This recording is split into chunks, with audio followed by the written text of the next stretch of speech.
Good morning, one and all. I am Professor Shreya Trivedi from AKDMC, Jamnagar.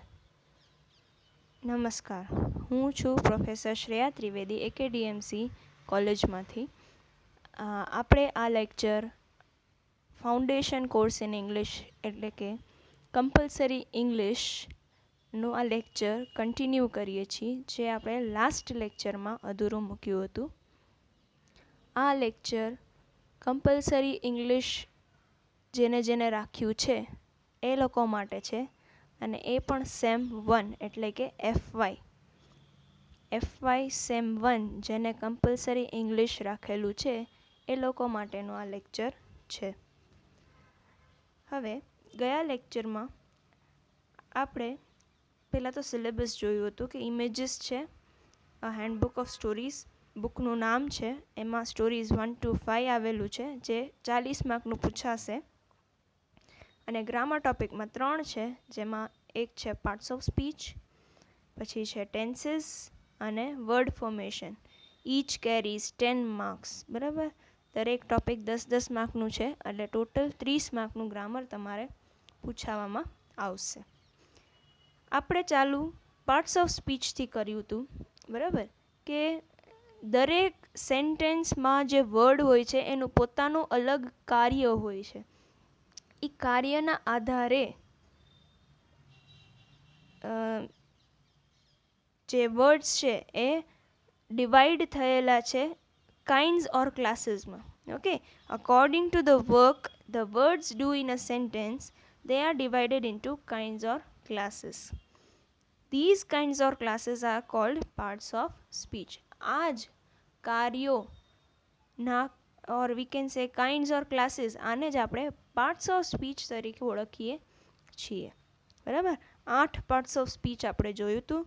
પહેલું છે noun, પછી છે adjective, pronoun, verb, adverb, preposition, conjunctions અને interjections. આમાં આપણે ઓપન ક્લાસ અને ક્લોઝ ક્લાસની પણ વાત કરેલી. ઓપન ક્લાસ એટલે કે એવા પાર્ટ્સ ઓફ સ્પીચ કે જેમાં નવા નવા શબ્દો ઉમેરાતા જાય છે રોજે. બરાબર, જ્યારે ક્લોઝ ક્લાસ એટલે કે જેમાં નવા નવા શબ્દો ઉમેરાતા નથી, જેટલા છે એટલા જ રહે છે, એને કહેવાય છે ક્લોઝડ ક્લાસ. હવે આપણે એક એક પાર્ટ્સ ઓફ સ્પીચને ડિટેલમાં સમજવાનું રહેશે. તો પહેલાં આપણે લઈએ છીએ noun. A word that we use as the name of a person, place or thing is called noun. કે એવો શબ્દ કે જે એક માણસ, એક જગ્યા કે એક વસ્તુનું નામ દર્શાવે છે એને કહેવાય છે નાઉન. ઓકે, એક્ઝામ્પલથી આપણે સમજીએ તો વધારે સારી રીતે આપણે સમજી શકીએ છીએ. Solomon was a wise king. Solomon એક નામ છે રાજાનું, બરાબર, અને કિંગ પણ એક નાઉનની ટાઈપ જ છે, એટલે એને પણ આપણે નાઉનમાં જ ગણીશું. હવે કઈ ટાઈપ છે એ આગળ આપણે જોશું. અત્યારના ખાલી એટલું સમજીએ કે સોલોમન અને કિંગ બે જે છે એ નાઉન છે. એમાં ખાસ કરીને સોલોમન જે છે એ મેઇન નાઉન કહેવાય. મેઇન એટલે કે જેના ઉપર આખો સેન્ટેન્સ છે. પછી honesty is the best policy. બરાબર, honesty is the best policy, આ એક પ્રોવર્બ છે ઇંગ્લિશનો. બરાબર, એક કહાવત છે. એમાં ઓનેસ્ટી જે છે એ નાઉન દર્શાવે છે. ઓકે, પછી milk is complete food. Okay, milk જે છે એ વસ્તુનું નામ દર્શાવે છે, એટલે આ પણ એક નાઉન જ થયું. નાઉનના પણ અલગ અલગ પ્રકારો રહેલા છે. હવે આ નાઉનના પ્રકારો આપણે વિથ એક્ઝામ્પલ્સ જોવાના રહેશે. એટલે આપણે પહેલો પ્રકાર જોઈએ છીએ કે જે છે proper noun. Okay, proper noun એટલે કે એવું નામ કે જે એક ચોક્કસ વ્યક્તિ, જગ્યા કે વસ્તુને અપાયેલું છે. આ ચોક્કસ નામથી જ એ વસ્તુ ઓર માણસ કે જગ્યા વખણાય છે, તો એને કહેવાય છે proper noun. Okay, a proper noun is the name of a particular person, place or thing. Proper noun એક એવા નાઉન છે કે જે ચોક્કસ વ્યક્તિ કે વસ્તુ કે જગ્યા દર્શાવે છે એને કહેવાય છે પ્રોપર નાઉન. બરાબર. આમાં એક્ઝામ્પલ આપણે લઈએ તો એક્ઝામ્પલ છે પહેલું, તાજમહેલ ઇઝ ઇન આગ્રા. બરાબર. એક પર્ટિક્યુલર વસ્તુ જે છે એને આપણે તાજમહેલ કહ્યું છે. બરાબર. તાજમહેલ એક જ છે, એના સિવાય બીજું કોઈ તાજમહેલ છે નહીં. ચોક્કસ એને જ એક વસ્તુને તાજમહેલ કહે છે. બરાબર. જ્યારે આગ્રા છે એને પણ પ્રોપર નાઉન કહેશું, કારણ કે એક જ આગ્રા છે આખા દુનિયામાં. બરાબર. એ આગ્રા એક પર્ટિક્યુલર જગ્યાને નામ આપેલું છે એટલે એને પણ પ્રોપર નાઉનમાં આપણે લેશું. બીજું છે Mumbai is one of the biggest cities of India. Mumbai એક પર્ટિક્યુલર નામ છે. બરાબર. કેનું નામ છે? એક જગ્યાનું. બરાબર. એટલે એ પણ પ્રોપર નાઉન થયું. ઇન્ડિયા, ઇન્ડિયા પણ એક કન્ટ્રીનું નામ છે જે એક ચોક્કસ એક ઇન્ડિયા એક જ છે, એના સિવાય બીજું કોઈ છે નહીં. તો એને પણ આપણે પ્રોપર નાઉનમાં લેવાનું રહેશે. અને થર્ડ છે mister Shah is working in multinational company. બરાબર. મિસ્ટર શાહ એક ચોક્કસ વ્યક્તિનું નામ છે, પોઈન્ટ આઉટ કરીને કહે છે કે આ મિસ્ટર શાહ. ઓકે. એટલે એ એક ચોક્કસ વ્યક્તિની વાત આમાં થઈ રહી છે એટલે આપણે આને પણ પ્રોપર નાઉનમાં લેવાનું રહેશે. પ્રોપર નાઉન ફરી એકવાર આપણે રિપીટ કરી કે જે કોઈ ચોક્કસ વ્યક્તિ, વસ્તુ કે જગ્યાને આપેલું નામ એને કહેવાય છે પ્રોપર નાઉન. પછી છે કોમન નાઉન. હવે કોમન નાઉન એટલે શું? કે કોઈ પણ એવું નાઉન કે એક સરખી વસ્તુને આપેલું એક જ નામ. બરાબર. A common noun is a name of any person or place or a thing of the same kind. એટલે કે કોમનલી જે એક વસ્તુ, જગ્યા કે પછી માણસને કહેવામાં આવે છે તો એને કહેવાય છે કોમન નાઉન. એક્ઝામ્પલથી વધુ સારી રીતે આપણે સમજી શકીએ છીએ. Ganga is the holy river of India. બરાબર. Ganga is the holy river of India. Holy એટલે પવિત્ર. ગંગા એક પવિત્ર નદી છે ભારતની. બરાબર. હવે નદી એ એક કોમન નાઉન છે. કઈ રીતે કોમન નાઉન છે? તો કે રિવર્સ તો ઘણી બધી હોય છે. બરાબર. એમાં ગંગા જે છે એ હોલી નદી ગણાય છે. હવે ગંગા જ આપણે લેશું ને તો એ ગંગા પ્રોપર નાઉન થઈ જશે, જ્યારે રિવર છે એ એક કોમન નાઉનમાં આવી જશે. બરાબર. કારણ કે રિવર ઘણી બધી હોય. બરાબર. સપોઝ હું એમ કહું કે એક માણસને કઈ રીતે તમે ઓળખશો કે આ માણસ છે, એમ કઈ રીતે કહી શકો? કારણ કે એની ફિઝિકાલિટી બધું જોઈને તમને એવું લાગશે કે ભાઈ આ માણસ છે. બરાબર. તો એ જ રીતના અમુક કેરેક્ટરિસ્ટિક્સ ફિક્સ હોય છે. તો એવી વસ્તુ, ફિક્સ્ડ વસ્તુને કોમન થિંગ તરીકે આપણે ઓળખીએ છીએ અને એને જે નામ આપેલું છે એને આપણે કોમન નાઉન કહીએ છીએ.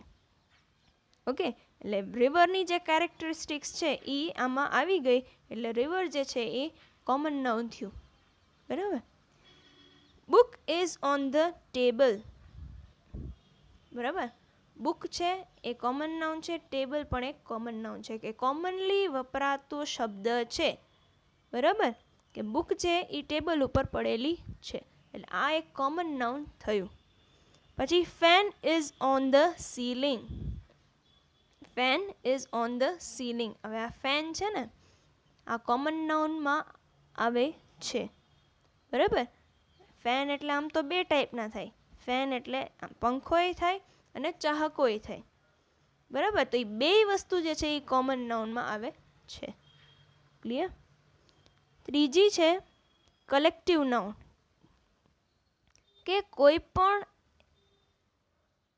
એક પર્ટિક્યુલર વસ્તુ કે માણસ કે થિંગ ઓર પ્લેસ એ બધાનો એક ઝુંડ હોય છે. એ ઝુંડને જે નામ આપેલું છે એને કહેવાય છે collective noun.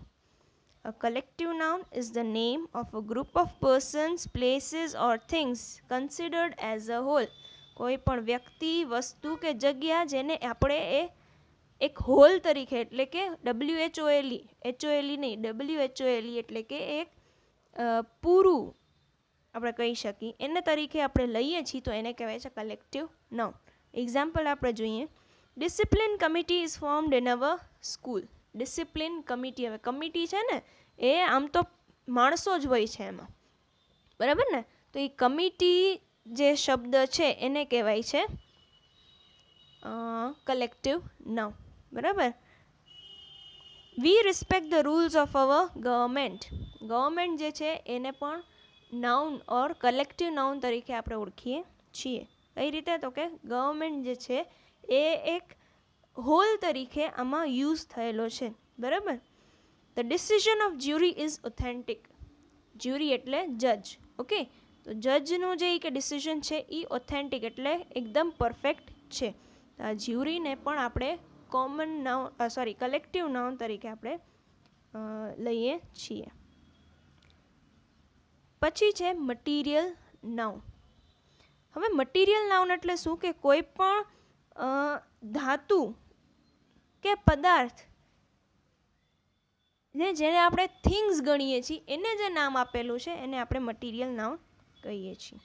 A material noun is the name of a matter of substance of which things are made. બરાબર, કે કોઈ પણ ધાતુ પદાર્થ કે જેનાથી એક વસ્તુ બને છે તો એને આપણે મટીરિયલ નાઉન કહીએ છીએ, બરાબર.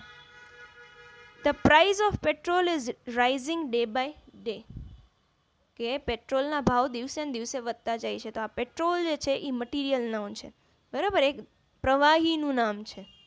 ઓકે, તો આવા જે વર્ડ્સ હોય એને આપણે મટીરિયલ નાઉનમાં ગણીએ છીએ. Butter is necessary for gaining weight.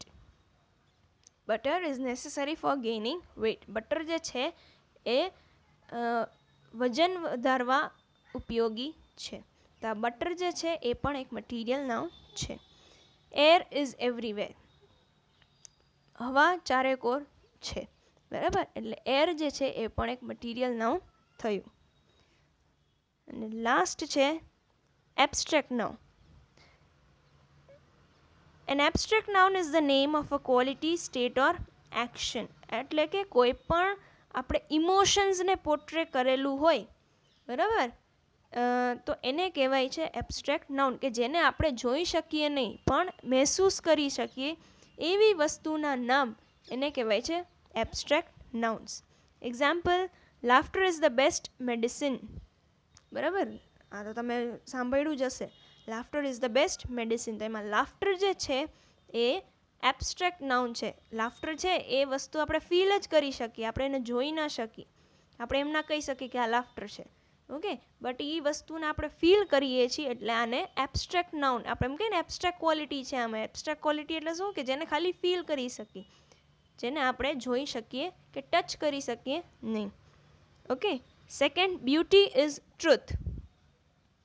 બરાબર, તો એ બ્યુટી જે છે એ પણ એક એબ્સ્ટ્રેક્ટ નાઉન છે. આપણે એમ કહી ના શકીએ કે ભાઈ આ બ્યુટી છે, okay. We can't C it, okay, we can just feel it. અંદરથી આપણને એમ થાય what a beautiful nature it is, okay. એટલે બ્યુટિફુલ છે એ બ્યુટી છે એ પણ એક એબ્સ્ટ્રેક્ટ નાઉન છે. અને poverty is one of the major problem faced by our country. Poverty, ગરીબાઈ, એ પણ એક એબ્સ્ટ્રેક્ટ નાઉન છે કે જેને આપણે ખાલી ફીલ જ કરી શકીએ છીએ, બરાબર. પર્ટિક્યુલરલી એમ ના કહી શકીએ કે આને પોવર્ટી કહીએ છીએ આપણે. ક્લિયર? ઓકે. સો આ આપણું kinds of or types of nouns હતું. નેક્સ્ટ લેક્ચરમાં આપણે બીજું કંઈક ભણીશું, બીજું એક પાર્ટ્સ ઓફ સ્પીચ ભણીશું જે બહુ ઇમ્પોર્ટન્ટ છે.